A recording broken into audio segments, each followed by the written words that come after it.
आप जानते हैं कौन है? इसका नाम है वकील हसन। कौन वकील हसन आप कहेंगे? याद कीजिए, उत्तराखंड में हमारे 40 मजदूर फंस गए थे। विदेशों से आई तमाम मशीनें खराब हो गई थीं।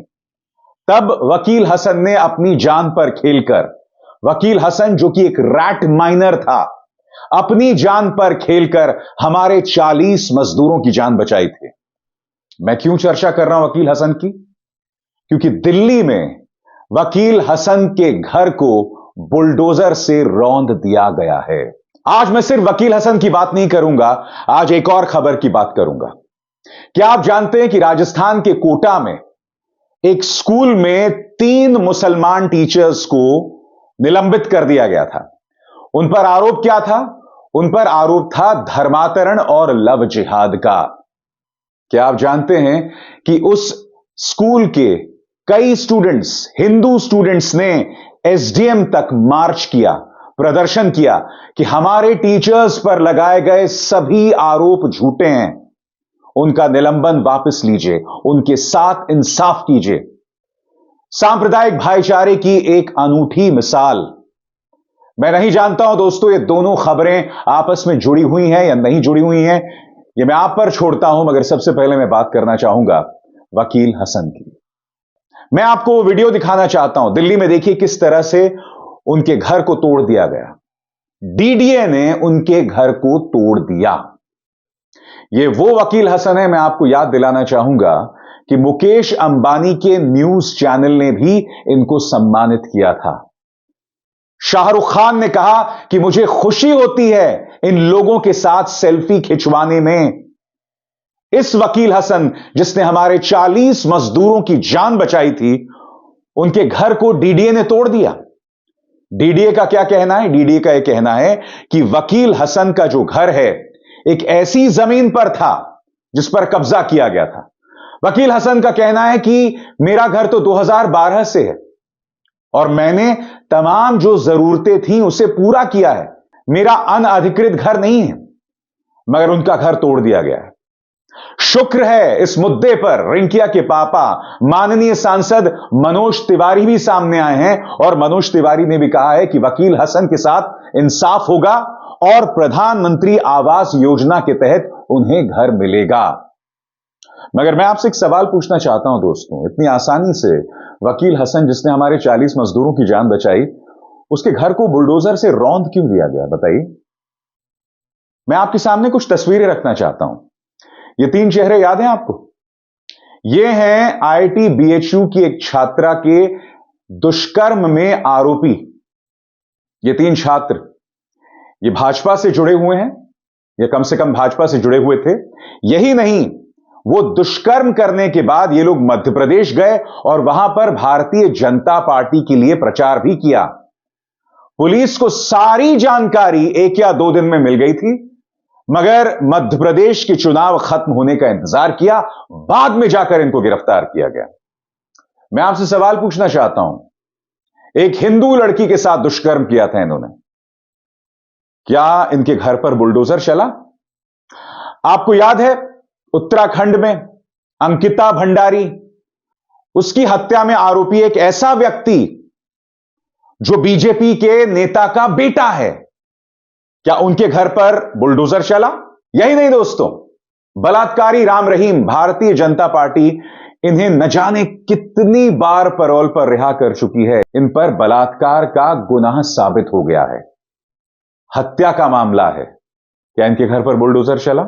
मुझे बताइए, हमारी महिला पहलवान जो सड़क पर प्रदर्शन कर रही थी, जिन्हें सड़क पर दिल्ली पुलिस ने घसीटा गया था, जो आरोपी था इस मामले में, क्या उनके घर के सामने बुलडोजर गया? बुलडोजर तो बहुत दूर की बात है। पुलिस जब उनसे पूछताछ कर रही थी तो डर डर कर पूछताछ कर रही थी। मैं आपसे सवाल पूछना चाहता हूं दोस्तों, ये बुलडोजर जो है शर्तों पर क्यों चलता है? मुद्दा यह है ही नहीं कि वकील हसन का जो घर है वो अनाधिकृत जमीन पर था या नहीं था, उनका घर वाजिब तरीके से बनाया गया था, नहीं बनाया गया था। मैं आपसे पूछना चाहता हूं कि बुलडोजर हमेशा गरीब पर क्यों चलता है? याद कीजिए दोस्तों, जहांगीरपुरी की बस्तियों पर बुलडोजर चल रहा था। याद कीजिए, सुप्रीम कोर्ट का आदेश आ गया था, मगर पापा की परी बुलडोजर पर चढ़कर, जेसीबी पर चढ़कर रिपोर्टिंग कर रही थी। वहां पर खड़े लोग कह रहे थे, यहां पर हिंदू और मुसलमान एक साथ खुशी से रहते हैं। पापा की परी से कह रहे थे कि सुप्रीम कोर्ट का आदेश आ गया है मैडम, आप इस पर रिपोर्टिंग क्यों नहीं कर रही हैं कि सुप्रीम कोर्ट के आदेश आने के बावजूद बुलडोजर चलाया जा रहा है। आज बुलडोजर को ताकत का जरिया माना जाता है, ताकत का प्रतीक माना जाता है। माफ कीजिएगा, यह सिर्फ और सिर्फ नाइंसाफी का प्रतीक है जो वकील हसन के साथ किया गया। शर्मनाक है किस तरह से उनके घर पर बुलडोजर चलाया गया, निहायत ही शर्मनाक है दोस्तों। नाइंसाफी की इससे बड़ी मिसाल नहीं हो सकती है। इस बुलडोजर के दोहरे मापदंड नहीं हो सकते। सबसे पहली बात, बुलडोजर कायदे से चलाया ही नहीं जाना चाहिए। जब चीज साबित हो जाए, जब गुनाह साबित हो जाए और अगर अदालत इस बात के आदेश दे, तब आप बुलडोजर चलाइए, उससे पहले नहीं, उसके अलावा नहीं। तो एक तो यह मिसाल है दोस्तों। अब मैं आपको एक दूसरे मुद्दे की ओर लेकर चलना चाहता हूं दोस्तों। मुद्दा है राजस्थान के कोटा के एक स्कूल का। 3 मुस्लिम टीचर्स, फिरोज खान, मिर्जा मुजाहिद और शबाना मैडम, तीनों संगोड़ के सीनियर हाई सेकेंडरी स्कूल के टीचर्स, उन्हें निलंबित कर दिया जाता है 21 फरवरी को। और यह आदेश जारी किया जाता है डिस्ट्रिक्ट एजुकेशन ऑफिसर द्वारा कि इन्हें सस्पेंड किया जाए। क्यों? क्योंकि वहां पर एक स्थानीय हिंदू संगठन है जिसका नाम है सर्व हिंदू समाज। उन्होंने इन 3 टीचर्स पर यह आरोप लगाया था कि ये लोग लव जिहाद करवा रहे हैं और धर्मांतरण करवा रहे हैं। और मुद्दा क्या है?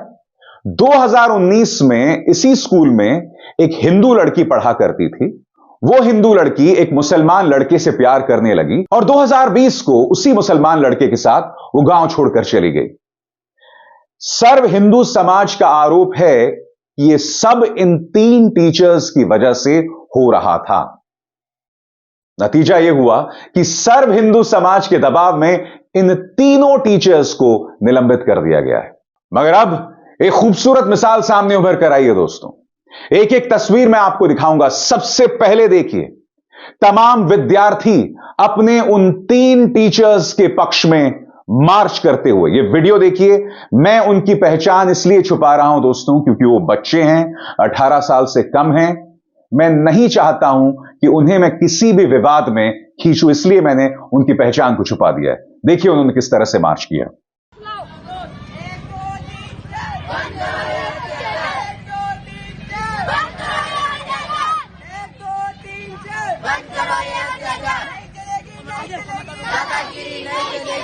कहाँ से आ रहे हो आप लोग?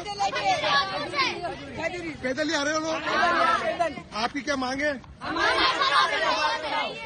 लेकिन आप लोगों पर ये ब्लेम लगाया जा रहा है कि आप किसी के बहकाव में यहाँ पर आ रहे हो। आप किस स्वयं के इच्छुक आए हो? आपके स्कूलों में क्या नमाज पढ़ाई जाती है क्या? क्या आप पर धर्मांतरण करवाया जा रहा है? आपके अरे आपसे धर्मांतरण करवाया जा रहा है स्कूल में?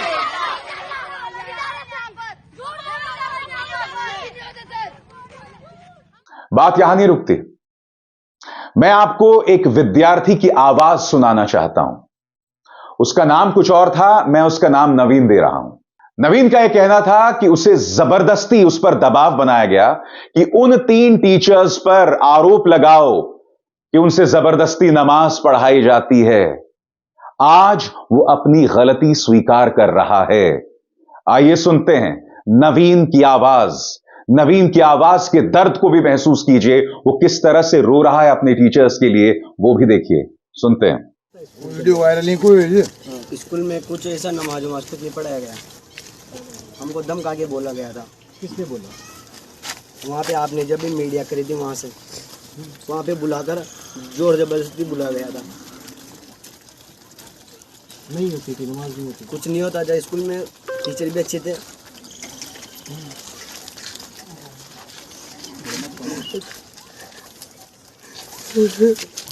कौन सी क्लास में करते हैं? 10th क्लास में। तो फिर क्यों किया आप? मेरा पूरा भविष्य बिगड़ गया है। आपने पूरी वीडियो वायरल कर दी हमारी। उन्होंने और कुछ स्कूल में ऐसा गतिविधि नहीं होती थी। हमको धमका कर बोला गया था कि आप ऐसे बोलो, आपके टीचर हटेंगे। हमने जोश में आकर बोल दिया। पहले जोश में आकर बोला या अब दबाव में आकर बोल दिया? दबाव में आके बोला था। और अब तो दबाव नहीं है या अब दबाव में हो आप? नहीं, अब पता चल रहा है कि नहीं बोलना चाहिए था, गलत है ये। यही नहीं दोस्तों, मीडिया ने इससे पहले नवीन का इंटरव्यू किया था और नवीन ने, जैसा कि अभी अभी सुना, कि उस पर दबाव बनाया गया था अपने 3 टीचर्स पर झूठी बात या झूठा बयान देने को लेकर। यह वो इंटरव्यू है जो उन्होंने मीडिया चैनल्स को दिया था। कितने शर्म की बात है ना दोस्तों। आज मैं सवाल पूछना चाहता हूं, क्या इन विद्यार्थियों की सुनी जाएगी? विद्यार्थी भूल जाइए, इन खतों को देखिए दोस्तों। 15 में से 12 टीचर्स ने यह खत लिखे हैं और कहा है कि उन 3 टीचर्स पर, उन 3 मुसलमान टीचर्स पर जो आरोप लगाए हैं वो सरासर गलत है, उनमें कोई सच्चाई नहीं है। तो चाहे स्टूडेंट्स हों, चाहे टीचर्स, सब उन 3 मुस्लिम टीचर्स के पक्ष में खड़े हुए हैं। उन विद्यार्थियों ने स्थानीय एसडीएम से भी मुलाकात की। सुनिए वो विद्यार्थी अपनी बात किस तरह से रख रहे हैं, मगर अंत में सुनिएगा एसडीएम उसका क्या जवाब देते हैं, उसकी मैं चर्चा करूंगा। सुनते हैं। हमारे सर जो आरोप लगाया गया वो सब झूठे हैं। हमारे नमाज पढ़ाई जाती है, ना ये सब कुछ होता है। और हमें वही हिंदू और मुस्लिम दोनों के बच्चों को साथ ही बैठते हैं, साथ ही खाते हैं, साथ ही खेलते हैं। ऐसा कुछ भी नहीं होता हमारे स्कूल में। जितने भी आरोप लगाए गए सब झूठे आरोप है हमारे सर के ऊपर। ठीक है, अभी आपको किसने भेजा यहाँ पे? पैदल आए हम थक गए और ना हम स्कूल में गए भी नहीं था, इसका नाम ही नहीं आना चाहिए। भेजा हम हमारी मर्जी से आए, स्कूल तक भी नहीं गए हम। और पुलिस से भी पूछ सकते हैं, पुलिस भी स्कूल में मौजूद क्या ठीक है, अब इसका निराकरण आपके और हमारी बात करने से हो जाएगा क्या? आप आगे नहीं भेजोगे, हम जाएंगे। आप लोगों को प्रक्रिया का पता नहीं है, मैं बता देता हूँ। सरकार की हर चीज की एक प्रक्रिया है ना। इल्जाम लगना कोई नई बात नहीं है, कभी किसी पे कभी किसी पे लगते रहते हैं, लेकिन उसकी जांच होती है। मेरी बात सुनो, उसकी जांच होती है। जांच करने के बाद अगर वो इल्जाम सही होते हैं तो उस पर कार्रवाई होती है। तो अभी आप देखो, ऐसा है, बोलने में तो हम भी चौराहे पे जाके कुछ बोल सकते हैं, लेकिन जांच अधिकारी को जब पता लगता है तभी। एसडीएम साहब बोल रहे हैं कि जांच के बाद कार्रवाई होगी। वो ये भी कह रहे हैं कि भाई आप चौराहे पर खड़े हो जाइए और कुछ भी कह दीजिए, वो सच नहीं हो जाती। तो मैं एसडीएम साहब से पूछना चाहता हूं कि जिन 3 टीचर्स को स्थानीय एजुकेशन ऑफिसर ने निलंबित किया, एसडीएम साहब आपने क्या उन आरोपियों की जांच की थी? क्योंकि सर्व हिंदू समाज ने भी चौराहे पे खड़े होकर यह ऐलान कर दिया कि ये तीनों लव जिहादी हैं, धर्मांतरण करवा रहे हैं, जबरदस्ती नमाज पढ़वा रहे हैं। तब क्या आपने इस मामले की जांच की? तब क्या आपने इन विद्यार्थियों से गवाही ली? तब क्या आपने इनसे बात की? तब क्या आपने टीचर्स से बात की? टीचर्स की बात छोड़िए, जो वहां के प्रिंसिपल हैं, और मैं आपको बताना चाहता हूं प्रिंसिपल का नाम क्या है। प्रिंसिपल हैं कमलेश सिंह बैरवा। उन्होंने मखतूब मीडिया को दिए गए बयान में कहा है कि हमारे जो तीनों टीचर्स हैं वो बहुत काबिल हैं। मुजाहिद मिर्जा एक पीटी टीचर हैं, Firoz Khan level 1 primary teacher हैं, और शबाना मैडम, उन्होंने स्कूल अक्टूबर में ही ज्वाइन किया है। कहने का अर्थ क्या है दोस्तों? यह घटना 2020 की है, 2019-20 की है, जैसे मैंने आपको बताया। जो टीचर अक्टूबर में ज्वाइन कर रही है, 2020 में जो घटना हुई है उसके लिए उन पर दोष मढ़ा जा रहा है। तो मैं सवाल पूछना चाहता हूं एसडीएम साहब से, क्या आपने कमलेश बैरवा, विद्यार्थियों या उन 12 टीचर्स से बात की थी? आपने तो पहले ही उन्हें निलंबित कर दिया, और आप उन विद्यार्थियों से क्या कह रहे हैं कि भाई चौराहे पर खड़े होकर कोई कुछ भी कह सकता है, जांच के बाद ही हम कोई एक्शन लेंगे। मैं एक बात समझना चाहता हूं, राजस्थान में अब बीजेपी की सरकार है, तो क्या आने वाले 5 सालों में इसी तरह की नाइंसाफी होती रहेगी? कमजोरों के साथ, मुसलमानों के साथ, बेकसूरों के साथ? यह सवाल उठना चाहिए ना। और आप जानते हैं दोस्तों, जब यह खबर सामने आई थी, जब ये आरोप लगाए जा रहे थे कि विद्यार्थियों पर यह दबाव बनाया जा रहा है कि वो जबरदस्ती नमाज पढ़ें या लव जिहाद के तमाम झूठे आरोप आ रहे थे सर्व हिंदू समाज की हरकतों की वजह से, तब गोदी मीडिया ने इसे पूरी तरजीह दी थी, जोरों से इस पर खबरें की थी। मैं आपको एक एक गोदी मीडिया की मिसाल देना चाहता हूं। सबसे पहले आपकी स्क्रीन पर यह है जागरण इंग्लिश। जागरण इंग्लिश क्या कह रहा है? 2 school teachers suspended in Kota, Rajasthan over alleged involvement in religious conversion. Education minister Madan Dilawar ordered a probe into the matter and warned of termination if found guilty. Jagran English ने यह खबर की, मगर अब जबकि हकीकत सामने आ गई है, अब जबकि विद्यार्थी आके कह रहे हैं कि हमारे टीचर्स पर लगाए गए सभी आरोप झूठे हैं, तब जागरण यह खबर नहीं कर रहा है। फिर देखिए साहब, टाइम्स ऑफ इंडिया ने भी यही कहा था। क्या कहा था टाइम्स ऑफ इंडिया ने? पढ़ के सुनाना चाहता हूं। 2 government school teachers in Kota have been suspended and an inquiry has been initiated against a third for their alleged involvement in religious conversion and love jihad and ties with banned jihadi outfits। Times of India यह भी कह रहा है कि उन teachers के ताल्लुकात प्रतिबंधित जिहादी समूहों के साथ हैं। अरे भाई, यह कहां से आ गई बात? टाइम्स ऑफ इंडिया के बाद मुकेश अंबानी का चैनल, स्कूल में लव जिहाद धर्मांतरण का मामला आया सामने। शिक्षा मंत्री ने स्कूल के 2 टीचरों को किया निलंबित। उसी तरह से न्यूज 18 की एक और खबर अंग्रेजी में, education minister Madan Dilawar has suspended 2 Kota based government school teachers and initiated an inquiry against a third for the involvement in religious conversion love jihad. मैं आपसे सवाल पूछना चाहता हूं, अब मदन दिलावर साहब खामोश क्यों हैं? अब राजस्थान सरकार खामोश क्यों है? विद्यार्थी सामने आ रहे हैं, वो अपनी बात रख रहे हैं। जैसा कि मैं लगातार अपने कार्यक्रम में बता रहा हूं दोस्तों, ये तमाम इंटरव्यूज जो हैं वो मखतूब मीडिया ने किया है। मखतूब मीडिया को मेरी बधाई इस खबर को सामने लाने के लिए। मैं फिर आपसे सवाल पूछना चाहता हूं, बहुत आसान होता है किसी पर आरोप लगाना, और आरोप लगाने से पहले हमें 2 से 3 बार सोच लेना चाहिए और उसके बाद हम वो आरोप लगाएं। मगर आरोप लगाने से पहले सोच लेना चाहिए, क्योंकि किसी की जिंदगी का सवाल होता है। सवाल होता है कि नहीं, बताइए मुझे। आप जानते हैं, मैं एक बात दावे के साथ कह सकता हूं, अब भी कुछ नफरती चिंटू कमेंट सेक्शन में आएंगे और कहेंगे, भाई तू तो मुसलमानों की ही बात करता है। कितने झूठे हो ना तुम। शाहजहां शेख, टीएमसी की सरकार ने संदेश खाली के महिलाओं के आरोपी शाहजहां शेख को गिरफ्तार कर लिया है। कम से कम ममता बनर्जी ने गिरफ्तार तो किया है। भाजपा की कितनी सरकारें महिलाओं के गुनहगारों को गिरफ्तार करती है? टीएमसी की सरकार ने संदेश खाली के आरोपी शाहजहां शेख को गिरफ्तार कर लिया है। यह आज सुबह की खबर है। मैं आपसे सवाल पूछना चाहता हूं, बृजभूषण शरण सिंह, जिनके खिलाफ बाकायदा आरोप हैं दिल्ली पुलिस की चार्जशीट में, क्या भाजपा की सरकार ने उन्हें गिरफ्तार किया है? बताइए बताइए। राम रहीम को तो बार बार आप पेरोल पर रिहा करते हैं ना। कुलदीप सिंह सेंगर बेल पर रिहा है। मैं इसकी बात क्यों कर रहा हूं?